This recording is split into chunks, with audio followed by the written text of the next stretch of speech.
दोस्तों, आज का इंसान भले ही धरती पर सबसे बुद्धिमान जीव हो, लेकिन एक समय ऐसा भी था जब यही बुद्धिमान मानव धरती पर अपना जीवन यापन करने के लिए संघर्ष कर रहा था। अन्य पशुओं के भांति ही जीवन जीने को मजबूर था। समय का चक्र कब घूम जाए ये कोई नहीं जानता। ऐसा ही हुआ आधुनिक मानव के साथ। अगर हम अतीत की ओर झांके तो पाएंगे कि आधुनिक मानव जीवन जीने के लिए कितना संघर्ष कर रहा था और उन्हीं कठिन परिस्थितियों को झेलने के बाद आज हम यहाँ तक पहुंचे हैं। दोस्तों, मानव इतिहास आज का नहीं है, इसका समय काल बहुत ही लंबा रहा है। आज से 40,000 लाख साल पुराना जब हमारी पृथ्वी की उत्पत्ति हुई, तब से मानव का अस्तित्व भी पनपने लगा था। लेकिन हम आधुनिक इंसान यह मानने से इनकार कर देते हैं कि हमारे पूर्वज का स्वरूप कभी ऐसा भी रहा होगा या इंसानों की कोई भी प्रजाति ऐसी रही होगी। लेकिन विज्ञान पर यकीन किया जाए तो वैज्ञानिकों ने काफी मेहनत के बाद यह पाया है कि हमारी पृथ्वी का अस्तित्व कैसे हुआ। उन्होंने यह तथ्य दिया कि करोड़ों साल पहले हमारी पृथ्वी बनी और लगभग 40,000 लाख वर्ष पहले आदि मानव अस्तित्व में आए थे। दोस्तों, अगर हम आदि मानव का इतिहास देखें तो आदि मानव की कई प्रजातियों ने इस धरती पर अपने कदम रखे और बहुत संघर्ष करने के बाद उन्होंने हम आधुनिक मानव को जन्म दिया।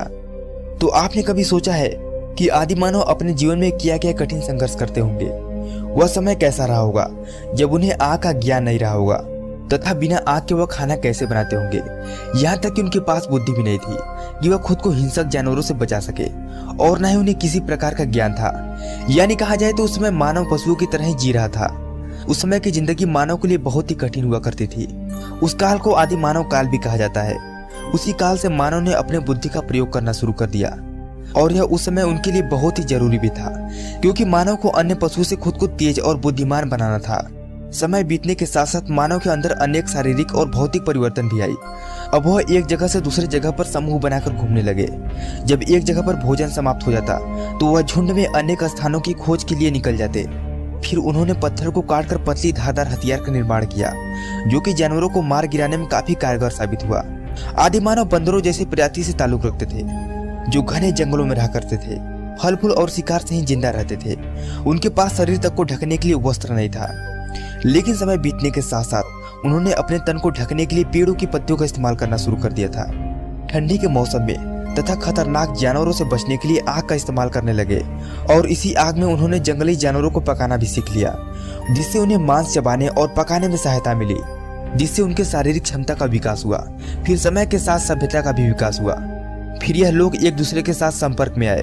फिर जैसे जैसे आदि मानव का विकास होता गया, वो अपने हिसाब से रहने लगे और अपने जरूरतों के साथ वह पत्थरों से औजार बनाने लगे। वह औजार उन्हें खेती करने में मदद करने लगे। फिर आदि मानव काल में ही तरह तरह के रीति रिवाजों का जन्म हुआ। जैसे जैसे इनका विकास होता गया, वैसे वैसे एक जगह से दूसरी जगह स्थापित होना शुरू हो गए और दिन प्रतिदिन आदि मानव विकसित होते चले गए, जिससे सभ्यता और संस्कृति का विकास हुआ, जो कि आज हम और आप लोग देख सकते हैं।